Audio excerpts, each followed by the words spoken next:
down. Six more. One at a time. One at a time. Total team effort. But I'm telling you guys, stay the course. Stay the course, man. You gotta believe in each other and believe in the process, man. Yes, sir.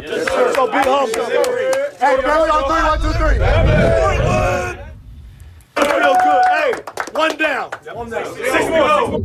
Good scene there with Mike Woodson and the Hoosiers. What stood out to you in watching IU prevail? Their defense. I mean, their defense was outstanding. They only go 2 for 13 from 3, but they forced 17 turnovers. They forced 19 turnovers, convert those into 17 points. They're able to get in transition. And when IU plays that, Trey Dempsey refers to it as the death lineup with Finney, Galloway, Xavier Johnson, they play so much faster. Transition game was there all night, 16-0 in transition, but their defense stood out to the utmost. They really had Ike frustrated in that first half, took him out of the game. So when your defense can travel, you have guys that can get on the break, you're always going to have a chance. And I think that's just what it's going to have to be about, right? I mean, certainly when you get to this point of the year, you are who you are. And Indiana is not a great offensive team. They're not a great outside shooting team. We saw that again, 2 of 13 from 3, as you mentioned. But, man, they're good defensively. I mean, this was the most efficient defense in the Big Ten in a league with some really good defenses.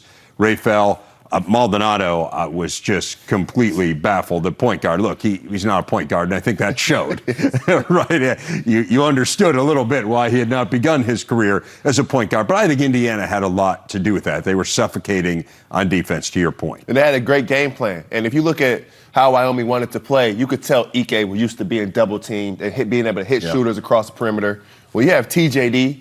You don't have to double team. He's one of the better defenders in the Big Ten, in the country at that position. So it allows Xavier Johnson to stay with Jeffries. Jeffries coming to the game, making 3 threes per game. He goes 0 for 6 last night because Indiana doesn't have to rotate. If you don't have to double, you don't have to post trap down, there's no rotations from the perimeter. So they didn't let him get his head up. Guys were bought into the sky report with Maldonado, went into the post, being 6'7", 6'8". You saw Xavier Johnson scraping down, making it difficult for him. Those guys were locked in on the defensive end. They controlled the paint, plus 20, plus 9 on the glass. They had 15 offensive rebounds, which gave them 16 second chance points. All of the little things, gritty things that Indiana needed to do, they got done. This is who they're going to be, right? I mean, Trayce Jackson-Davis is phenomenal. It was on full display for the country last night. Every post move in the books, as you mentioned, 46 points in the paint for Indiana, absolutely dominated down low, rebounded incredibly well. You look at the numbers, most points by an Indiana player in an NCAA tournament game, and pretty good. He passed his coach last night. Mike Woodson was on that list as well, but only Alan Henderson and Calbert Chaney have scored more as a Hoosier in an NCAA game, and this is what they're going to need from Trayce Jackson-Davis here going forward. But again, you looked at Wyoming kind of on paper. This is a team that likes to score inside. It's really hard to score inside on Indiana. You have TJD, obviously, one of the better defenders in the league. But then Race Thompson is no chump. Race Thompson is big, he's long, he's physical. He really accepts physicality in basketball. He can push you out. You see, they started a 6'10" big. Had to leave the game early just to go and run to the bathroom. Yes. I don't think he was ready for that type of physicality. But then even Race Thompson gets in foul trouble. Jordan Geronimo was huge. His length, his activity, with his athleticism, protecting the basket. Indiana on the inside, even Michael Dirk coming in giving resistance. You've seen it against Purdue with their bigs. They can defend the post. Geronimo was fabulous. Yes, I mean, talk about good timing, right? He wins the Good Timing Award to step up and have a big game, a career high, as I mentioned, for him. And his previous career high, the one good game against Merrimack earlier this year, right? There's a little different stage, a little different level of competition. But give him a ton of credit. And we've watched him here over the last 2 years, and his athleticism is off the charts. He was kind of a late recruit and under-the-radar guy to IU, but you can understand why they're excited about him and why they've been raving about him here the last couple of years. He's a player that's going to have to step forward, going forward for them, and we really saw last night what he can bring. Yeah, if Geronimo doesn't have that type of performance, Indiana loses that game. Xavier Johnson, 3 for 12 from the field. He struggled, although getting 7 or 8 assists. Race Thompson didn't have it going outside of that great post move, the fake pass and the dunk. He brought a spark off the bench that just energized the team. The 3 tip dunks he had, that could have been enough to help them win that game, just the energy he brought. But him having the confidence to take a few threes, he missed them early. But then he got the one in the corner. He knocked it down, shot it with confidence. They're going to need that guy off the bench when someone is struggling who could be a spark plug. Their offense struggles at times. And when they don't have 2 or 3 guys getting in double figures, it can really struggle. He was a spark. You hope he can continue that on throughout the tournament. Could win a lot of games, though, when you hold your opponent to 0.9 points per possession. Yes. Right? I mean, again, the defense, as you said, the defense travels. Now they get St. Mary's. St. Mary's is a really good defensive team as well. This is a couple of teams that are going to a certain extent, want to kind of not necessarily be mirror images of one another, but going to be similar philosophically. Neither one of these teams wants to play in the 90s. I think they're both content to win a game in the 60s and kind of slug it out. Yep. And I think a big thing to look at in that game will be rebounding. IU was +9 against Wyoming, that 15 offensive rebounds. St. Mary's is 248th in the country when it comes to rebounding the basketball. If IU can dominate the glass, dominate the offensive glass, they should be okay. I do believe that you're going to need to make some threes. 2 for 13 beats Wyoming. Yeah. But I don't know if 2 for 13 from 3 will be a great St. Mary's team. Right, this is St. Mary's team that beat Gonzaga this year. Look, this is just kind of what it's been, unfortunately, for Indiana. It's not to say, look, Parker Stewart at the beginning of the year was one of the better three-point shooters by percentage in America. We certainly have seen at times Miller Kopp hit threes. He did not score last night. I still feel like it's there somewhere for these guys, and maybe you'll get one game sprinkled in where one of them will get hot. But I think we both agree that's not going to be their formula. If they are going to be that team that comes out of the first 4 and makes a deep run, and we have seen teams do that, including 2 that have made the Final Four, it's not going to be based on outside shooting. It's going to be based on all this other stuff. No, it's going to be based on TJD, Xavier Johnson, their defense, their forcing turnovers, rebounding the basketball. But Miller Kopp and Parker Stewart just have to shoot the basketball. When they're open, you've got to shoot it to be able to stay in your own rhythm as a basketball player. When you're a shooter, you grew up as a shooter. When you pass up open shots, it just throws off your entire rhythm. You never really feel as though you get that confidence to shoot it. So I'm expecting those guys.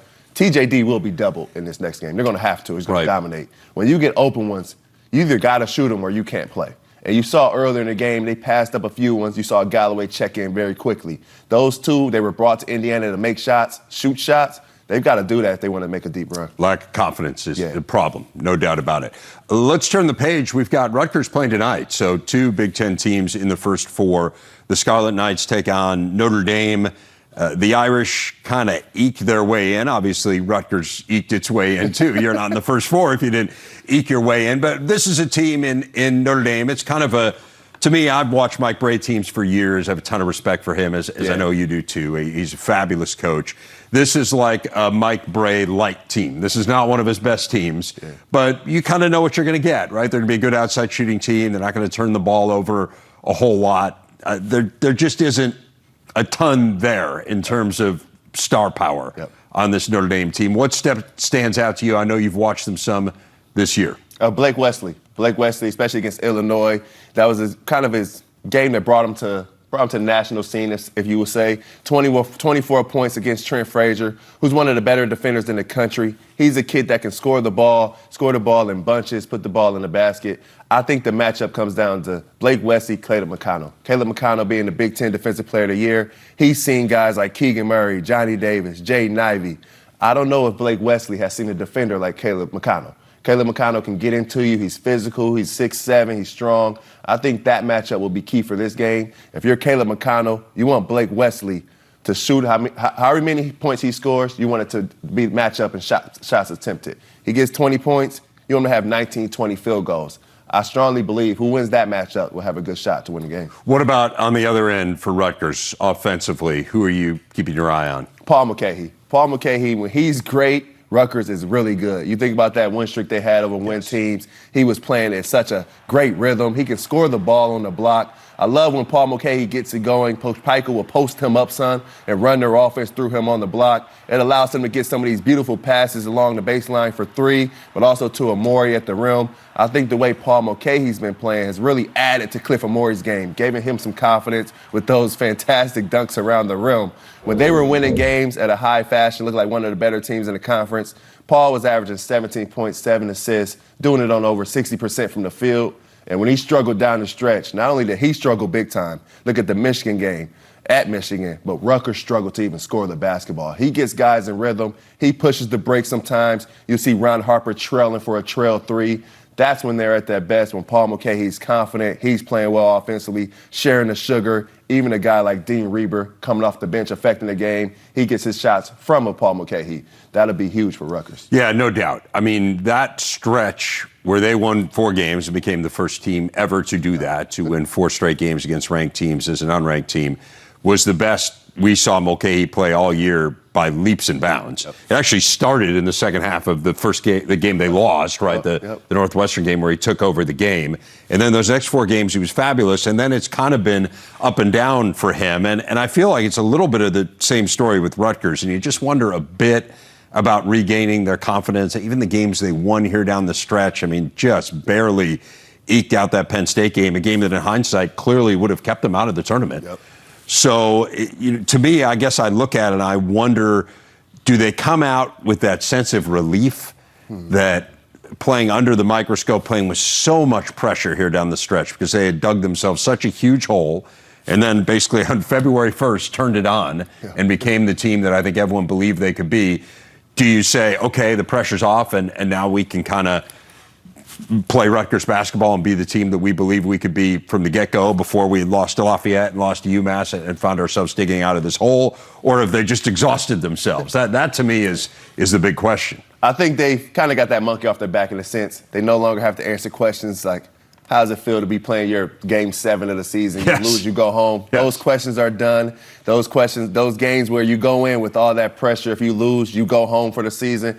All of that is done. Now these guys can go and have some fun. It looks like Ron Harper Jr. is a little easier going right now, looking to be have more fun filled with this tournament. They're in the NCAA tournament. This is where you want to be, especially for those seniors who have fought hard to get them back here. I think the pressure is released. Now they're playing with house money. They're not expected to win these games. So it's just all about out there, going out there, playing hard. Achieving 3 stops in a row is big for this Rutgers team multiple times throughout the game. They're the team that can do that defensively. Hopefully their offense can get going because when that offense is in motion, they're making shots, they shoot the ball well. Yeah, that stretch of 4 straight wins, they were the 3rd most efficient offense in the country. That's crazy. In that stretch. I mean, it was hard to believe, given what we had seen from them. And as you said, it's Mulcahy. I mean, he is the straw that stirs the drink for them. So we will see again. Remember, they won their first tournament game last year, Clemson, before losing really a heartbreaker to what turned out to be a great Houston team that, of course, made it all the way to the Final Four. So we'll see what Rutgers has in store for us starting tonight against the Fighting Irish. To hoops, we mentioned Rutgers and Notre Dame tonight. 3 Big Ten teams in action tomorrow, including our first looks at Michigan and Iowa in this tourney. Wolverines get Colorado State. The Hawkeyes battle Richmond. At least 5 teams will play Friday: Ohio State, Purdue, Illinois, Michigan State, and Wisconsin. Rutgers obviously hoping to join them as well. Doug Gottlieb is the host of the aptly named Doug Gottlieb Show on Fox Sports Radio. He is a passenger. His daughter is driving to school right now out on the West Coast. So tell her to keep her eyes on the road, Doug. This is the first time we have experimented with a car passenger on the show. Doug and I spent many years traveling the country together in coach, calling games. You called the Big Ten tournament on Compass Radio Network last week. Give us some insight into, first, the teams that played the championship game, starting with Iowa. What do you see in them in terms of a possible tourney run? I know time is of the essence. I will tell you that from my childhood, when the Big Ten didn't have a tournament, right, and there was always so much pushback from the coaches. You know, Coach Knight back in the day didn't want a conference tournament, to now.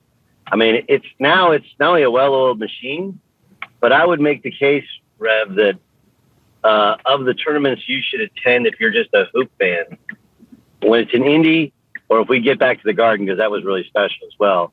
I mean, it's a top 3 conference tournament at least. It really is a spectacular event. And then, you know, I thought really fortunate to have Purdue and Indiana both be in the Final Four, and that led to the arena being full. As for Iowa, I mean, like, look, there's a little bit of every Fran McCaffrey team on replay in that they can really shoot, they can really score.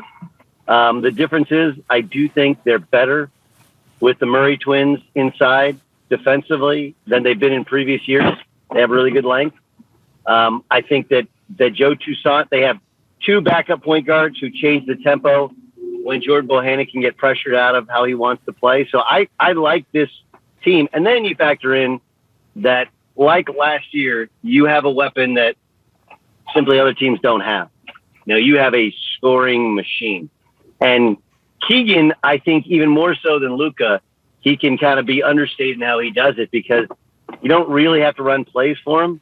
He just, within the offense, jumps up and makes plays, makes shots. And he never – have you ever noticed this? There's two things I've noticed about him. One, he's the only kid in the Big Ten that doesn't have a three-point celebration.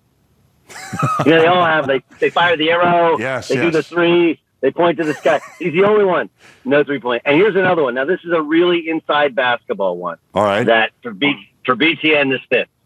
Okay? In college basketball, everyone gets the same shoe at the start of the year. So they're in Nike school. They got the Kyrie team shoes. Okay. Now, no star player wears the team shoes. Okay. They just don't. Because what happens, the pecking order is the guys that start, they usually go like, hey, I want a different shoe. Guards want something lower, lighter. Big guys want some clodhopper that they can take somebody's eye out with, right? The team shoe is usually a mid-top. Who likes a mid-top? It's a Honda Accord of shoes.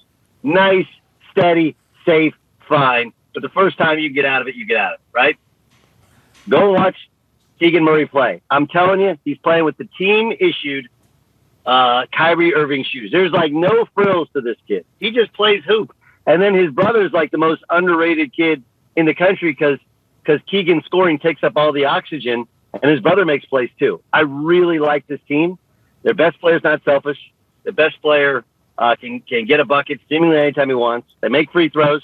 They're obviously very well coached offensively. Jordan Bohannon's been there since the Reagan administration, and they defend better than they have in the past. Like I like where I was going with this thing. What do you think of Purdue? They good enough to make a deep turning run? Our concern all along has been on the defensive end, obviously. What did you see? It feels like they're playing better on that end. They are. I mean, some of it is also everything that somebody else does. I think they're going to be a problem for people in the NCAA tournament. I know the defense for Matt Painter's program is alarming. But again, like, if they can just manage that, no one has those two big dudes. And they're both so different, right? Like, Edey's just a mammoth monster of a man. He just rolls. You just got to kind of hope he misses.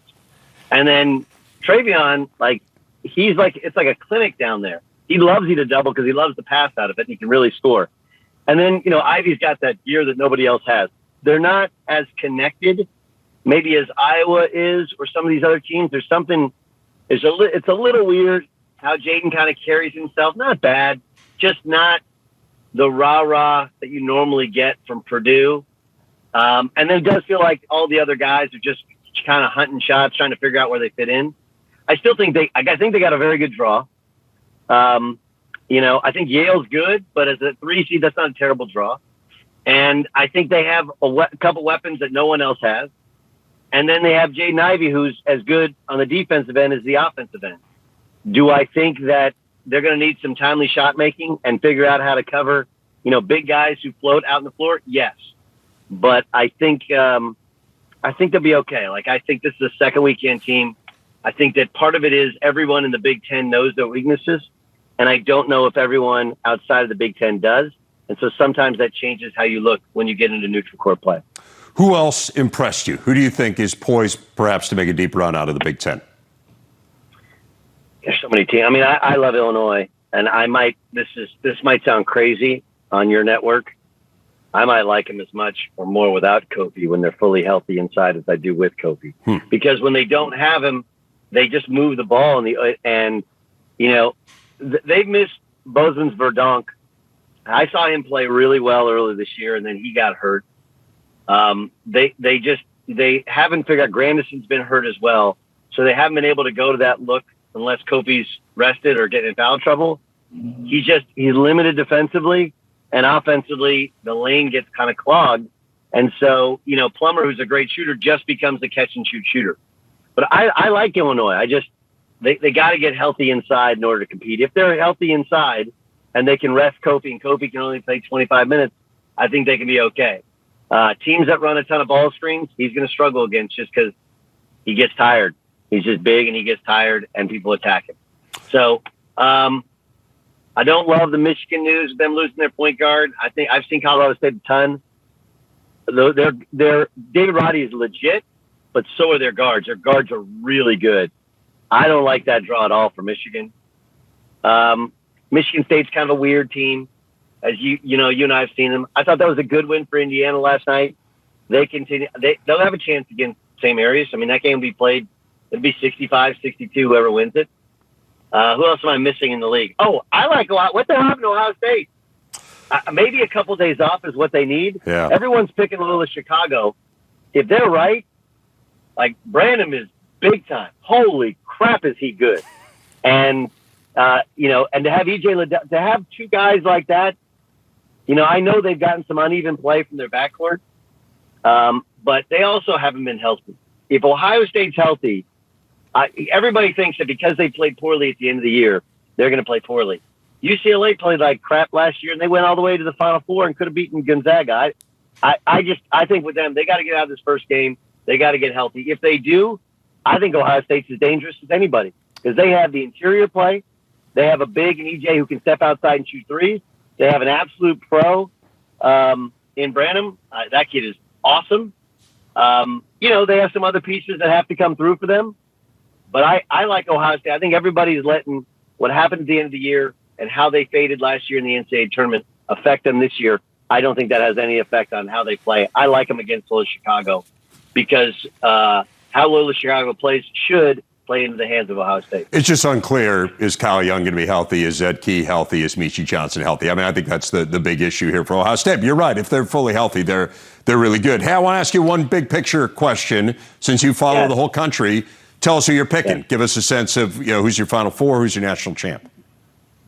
I have Kentucky, Auburn, Gonzaga, and Arizona, I think are my picks, and I have Kentucky winning it all. Okay. And look, here's the problem, and you and I talked about this for a long time with the eye test, right? When you see a team. So I've seen Kentucky twice in person. And I saw them come from behind. They trailed A&M the whole game, couldn't make a shot, and found a way to win. And then I saw them up 20 at Kansas. And what they did to Kansas in some states would be determined to be child abuse, except for the fact that Kansas has so many older players. Like, when they're right, they're really good. And they haven't been healthy, but they have Oscar Tshiebwe is a monster. They have shot making. They got point guard play. And they have just enough depth. So I'm taking Kentucky. I just think they and Auburn, unbelievable athleticism. And then I like a couple of teams more than Gonzaga, but I like Gonzaga's draw a whole bunch. And then I think Arizona, if Kirk Lisa gets healthy, they can just really score. And I like their draw as well. So I'm interested to see how far Iowa goes. Obviously, interested to see if Illinois shakes off. You don't want 2 years in a row of if you lose early in the tournament becomes a thing. And like I said, I'm hopeful that Ohio State gets healthy because when Kyle Young switches to the 5, they're a different team. And then they can go big and put him at the 3 and have Zed Key at the 5. They're different. I love the versatility of that team, but if they're not healthy, they don't have any of that. They're just not good enough. So I'm fascinated by this tournament. Doug Gottlieb, good stuff. It's good to see. It looks like you made it to school okay. Was that Harper or Grace driving? Oh, Harper. Grace is not ready for that yet. No. And what does schools? I mean, it's 9:45. What time does school start? This is a lap of luxury out there in California. Dude, seriously, her school started today at 9:45 and she's done at 1:30. How do I get this? How do I get this schedule? All right, Doug, we'll be listening to you. Doug Gottlieb. It should not be a shocker that we are not producing magna cum laudes here at Newport Harbor High School, going from 9:45 to 1:30. When I was in school, we used to walk uphill in a foot of snow, even in California, both ways. All right, my friend. You be good. Enjoy the tournament. You can hear Doug all over Westwood One. He'll be in the studio nonstop. Great stuff there from Doug Gottlieb.